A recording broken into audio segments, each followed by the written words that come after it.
सांगोला सोलापूर जिल्ह्यातील एक तालुका मुख्यालय ठिकाण असून तालुका हे शहर आहे मित्रांनो. ऐतिहासिक सांस्कृतिकदृष्ट्या लाभलेले स्वच्छ सुंदर शहर देखील आहे. इथले लोक देखील छान आणि मनमिळावू आहे. जर तुम्ही सांगोल्यामधून असाल तर चॅनलला सबस्क्राईब करायला विसरू नका, कारण येणारा पार्ट 2 लगेच येईल. त्यासाठी आताच चॅनलला सबस्क्राईब करा, लाईक करा, शेअर करा.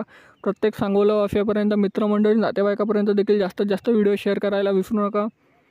तर चला मित्रांनो, व्हिडिओला सुरुवात करूया. त्या अगोदर तुम्ही सांगोल्यामधून कुठून आहे देखील मला कमेंट सेक्शनमध्ये कळवा.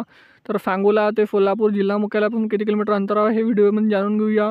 तर 87 किलोमीटर अंतर आहे. 1.5 तासाचा प्रवास आहे मित्रांनो. या सांगोल्यामधलं विद्या मंदिर, प्रत्येक दर तासाने बसेस सेवा सुरू असतात. ह्या सांगोल्याच्या रेल्वे जंक्शन, ह्या सांगोल्याच्या न्याय मंदिर कोर्ट, ह्या सांगोल्याच्या बसस्थानक मित्रांनो, ह्या सांगोल्याचे नगर परिषद कार्यालय, हा सांगोल्याच्या नकाशा. तरी जास्तीत जास्त सपोर्ट करायला